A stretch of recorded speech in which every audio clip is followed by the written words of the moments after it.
Okay, let me begin this.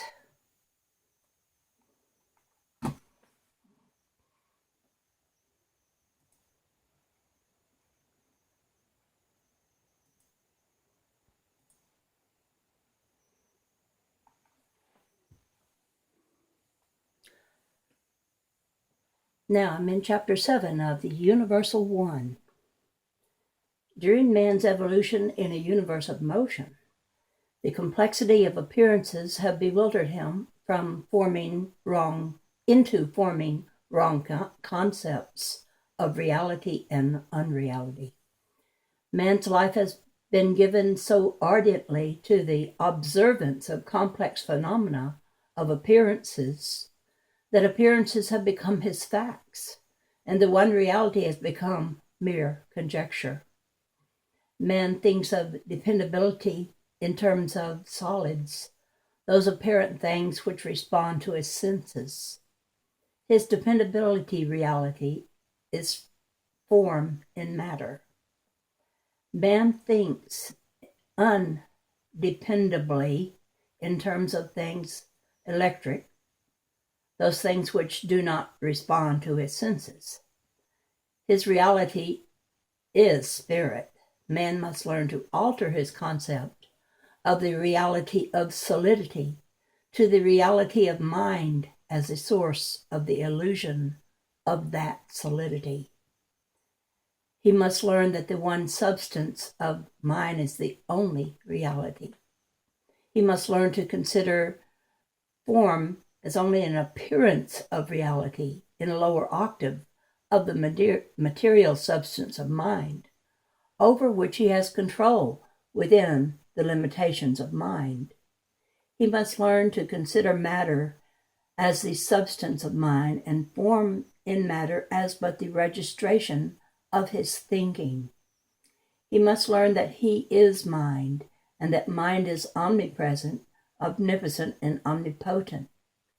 Until man learns that he is mind, he will be the slave of the illusions of mind, instead of which he may be their master and a creator of these illusions. Man's universe is a universe of motion. Man's body is an aggregate of particles in motion. Man is accustomed to motion. His mind is adjusted to apparent facts of matter, which cannot be actual facts, for they are all conditioned by space, time, and motion. A conditioned fact cannot be a fact. It merely appears to be a fact. That a certain ball weighs a pound is a conditioned fact. Apparently, the ball does weigh that much. The fact is conditioned upon keeping the ball at the same distance from the ground. Lift it 1 foot and it weighs less than a pound.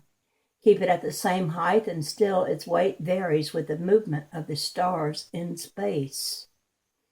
That a ball drops to the ground in a vertical line is a conditioned fact. Apparently, the ball does drop straight toward the earth. In reality, the line is curved, the curve being conditioned by the rotation of the earth and its movement through space.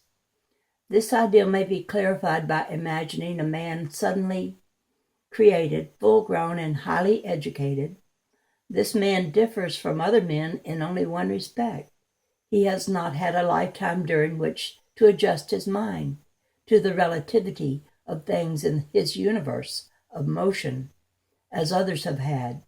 He knows all of the supposed facts of things, but he still has to learn their apparent relationships.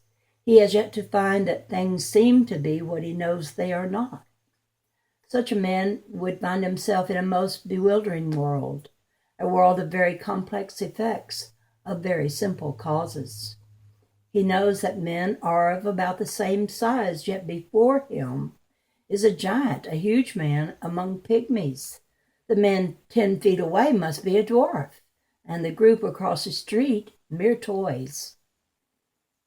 The sun he knows to be vast, hot, and white, and the world small in comparison. Yet the sun is only a dinner plate and is deliciously warm. Lo, it turns red and plunges into the sea. The world is huge and has swallowed the little sun. He knows the world is round, but here it is before him flat. A speck appears upon the horizon. It can be nothing. In an hour, it is a little boat like those in the children's pond, to be carried home at the end of a string. Yet there are 1,000 tons in that toy, and 50 men cruise upwind as they reef their sails with the brine of the wind in their eyes and the bowl of the wind in their ears, the howl of the wind in their ears. The moon rushes out from behind the hill and runs as he runs and stops as he stops. Just a little moon it is, with toy mountains. It runs away and hides behind some chimney pots. The mountain is blue and this one green.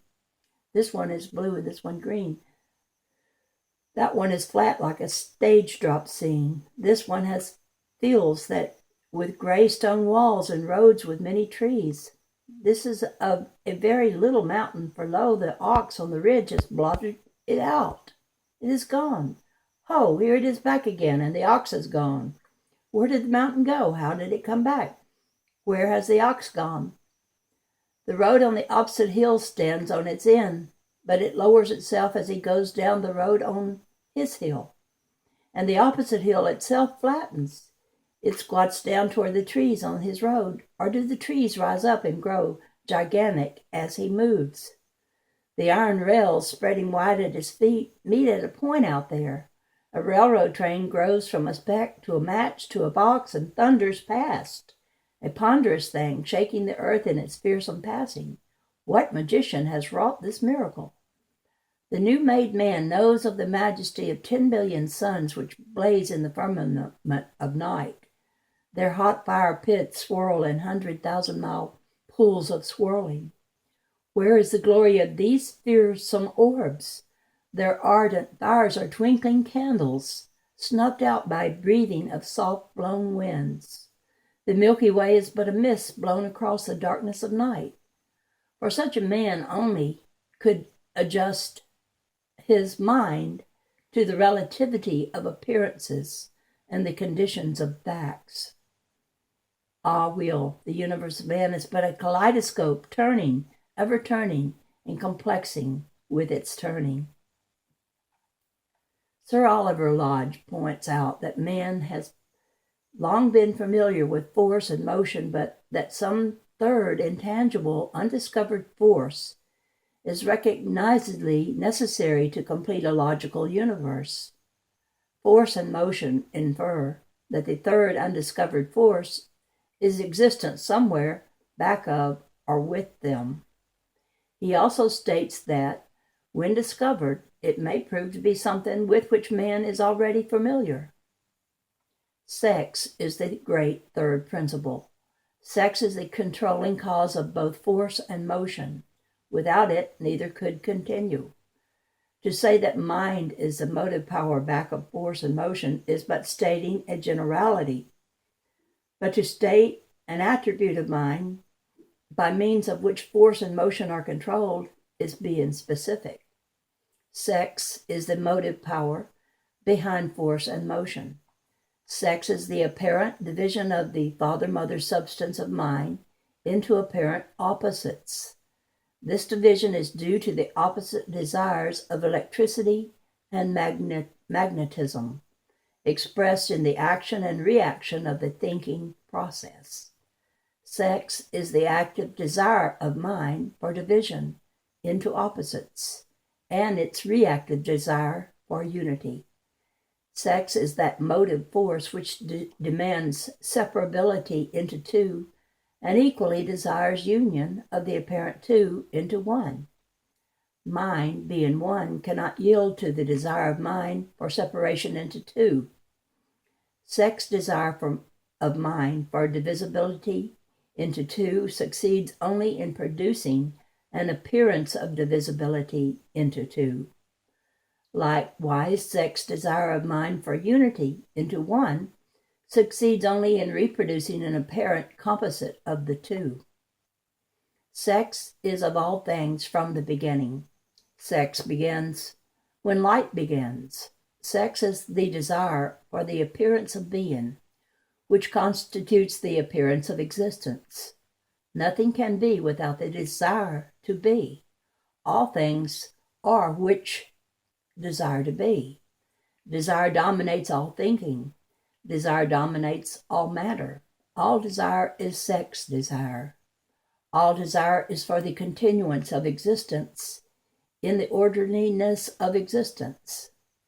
Sex desire is that force in thinking which continues thinking. Existence is continued only through thinking. Sex force is that quality in the electromagnetic impulse of thinking which continues one impulse of thinking into the next impulse of thinking. Sex force, like all phenomena of motion, is periodic. Sex periodicity continues the simple beginning of ideal into the complexity of ideal.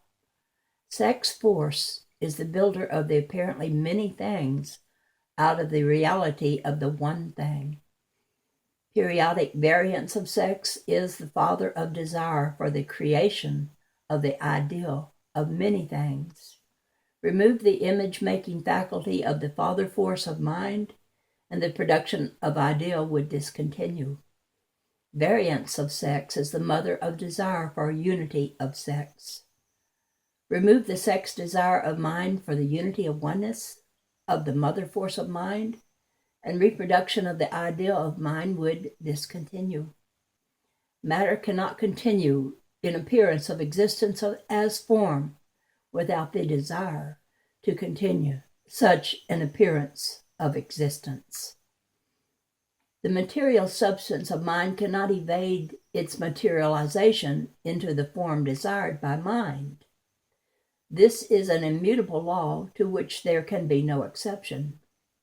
Man's concept of sex as beginning with organic life is a wrong concept. Sex is an absolute in the elements as in the complexities and compounds of the elements. Man's concept of the beginning of sex and the beginning of life is a concept founded on conditions of temperature. Sex and life and light and intelligence are in and of all things from the beginning. The sex principle is as much a part of the granite rock or bar of iron as it is of man. The great hot sun called Argo, blazing away at a temperature of 30,000 degrees, knows sex in its fiery heart and cannot continue its appearance without it. The Martian ice cap knows sex in its frozen depths and retains its appearance because of sex. Sex is an electromagnetic equalizer of matter in motion. Sex is the apparent division of the one force into electricity and magnetism, two opposite forces, positive and negative, which are in reality but two pulsations of the one force. Sex is the apparent division of all things into their opposites, male and female. Sex is evolutionary in all things. All things are both male and female. All creation is first male in preponderance, then it is similarly female. All light units and systems of light units are first male-female, then they are female-male. Apparent opposites of the indivisible substance of universal mind are not content to remain in the state of apparent opposition. Unity, or oneness, inherent in all things, asserts itself in dissatisfaction when electromagnetic forces of matter in motion are sufficiently generative to cause too great of an inequality between the apparent opposites. Sex is unsatisfied when the electromagnetic forces of matter in motion are unequal, and it is satisfied when those forces are equal. A lightning flash is the power of sex equalizing positive and negative electromagnetic disturbances of equilibrium between two oppositely and unequally charged storm clouds. In motion in inertia, sex desire is negative. In motion in opposition, sex desire is positive. It is dynamic. Sex first asserts itself in form. All form appears through sex, passes through a progressive charge called growth, and disappears. All growth is impelled by force and motion and controlled by sex. Neither sex nor force nor motion is of itself alone. Each is of the others. Nothing is of itself alone. There can be no force without thinking. There can be no motion without the force of thinking. There can be no ideal of mind without sex opposition. There can be no continuity of ideal without sex union. Without union in mating, the ideal of any one thing would be extinct as an appearance.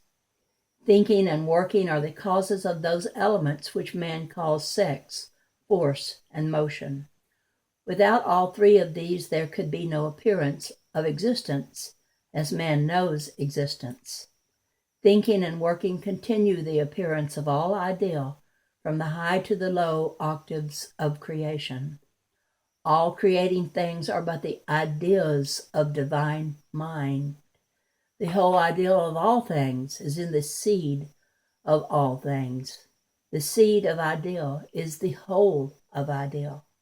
In the seed of the oak is the whole of the oak tree. In the seed of the rose is the whole of the rose. In the seed of man is the whole of man. The seed of all ideal is in thinking. The whole ideal of the oak or the rose or man is the result of thinking and working for perhaps 1 billion years of continuing the ideal of the oak, the rose, or man in the seed thereof. This is the law of evolving existence. It is as true of complex as it is of simple things. All idea is registered in the little particles heretofore referred to as light units. These units of light, heat, sex, electricity, and magnetism are all male and all female.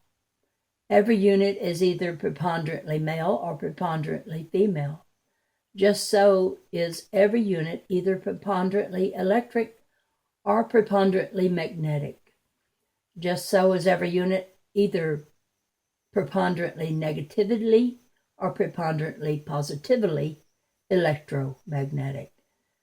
Just so is every unit preponderantly generative or preponderantly radiative.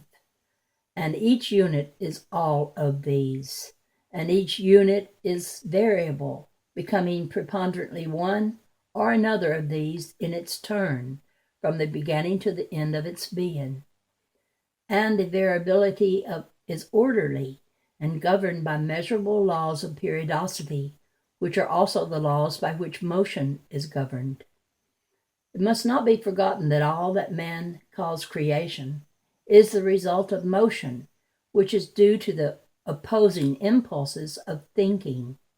It must not be forgotten that continuance of motion causes a creating and not a creating universe. No, wait a minute. Of motion causes a creating and not a created universe. The electromagnetic action of the impulses of thinking is continuous in its opposing, and therefore are the effects of that opposition continuous. Opposing desire in sex expression is a cause of opposing motion. A cause cannot evade its effects. Opposing electromagnetic impulses are sex expression in creative thinking. Opposing electromagnetic impulses reproduce all effects of creative thinking. Form is born true to the rhythm of thinking. All thinking is rhythmic thinking. Ideal is synchronous with the rhythms of thinking. All thinking is sex thinking. Creation is the transforming of the one substance by the rhythmic thinking of ideal into apparent opposites and into that which man calls form. Beyond this, there is no more. Creation is but a concept of mind. It is but an illusion, an effect of thinking. All thinking is registered in light. All light is sex expression. Light is the language of all thinking. Light is the energy of all thinking. All energy is the energy of sex expression. There is no other energy. Through evolving sex, light causes the transition of the universal substance into form. Through sex periodicity, light transforms form into variety of form. Light is the power which God has used to create the appearance of form. Light is power for man to use in the perfection of his body. Therefore must he know the cause of light as he knows his alphabet. He must understand the inexhaustible source of energy which continues matter in motion, if he would know the fullness of energy available to his command. The rhythm of creative thinking is absolute. The registration of creative thinking is absolute. All thinking is creative thinking. All thinking is creating that which it is thinking. Man's power of thinking is in sex opposition of mind. God's power of expressing himself is in transforming that which is his own body into an effect which man calls creation. The Universal One has no other means of expressing ideal save through his own body. Man's power of expressing the ideal himself is only through his own body. Man has expressed himself through the creation of his own body by his own thinking, exactly as God has expressed himself through the creation of his own body by his own thinking. Man's body is but an individual effect of the whole of man and is the product of his thinking. The universe is the total of all individual effects and is the product of God's thinking. God's thinking is man's thinking. All thinking is the product of mind, and all mind is divine mind. Again, it must be written, there are not two minds, nor are there two kinds of minds in the universe. Light is God's medium of expressing himself. It is the only medium at his command. Light is man's medium of expressing himself. It is the only medium at his command. Creation of that which man calls form has a perpetual beginning and a perpetual ending. Its beginning is in thinking. Its end is in thinking. Its beginning is its ending. It has no beginning. It has no ending. There is no stop, no break in the continuity of thinking. To man, its beginning is an appearance within his octaves of perception. To man, its ending is its disappearance beyond his range of perception. Form is born of the desire to express ideal. Form is the plaything of ideal. All form is form of sex. Ideal is never satisfied with form. Form of ideal is continually changing with the process of thinking. Form is born anew with each impulse of thinking. Ideal is reasserted in new form with each impulse of thinking.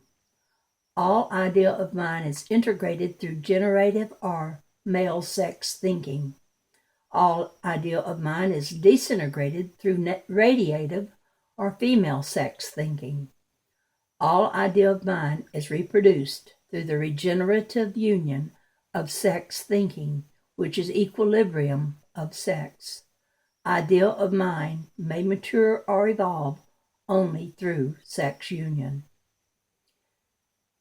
Consider any ideal of mind, whether that of individual man or of the universal one. Man thinks ideal. Thinking is the force of motion. All motion is expressed in waves. All waves of motion are both male and female. All motion is oscillatory action and reaction. Action is male. Reaction is female. All idea is registered in light as an appearance in the form of idea. Form of substance is electromagnetic. This means that it is preponderantly male and preponderantly female in periodicity.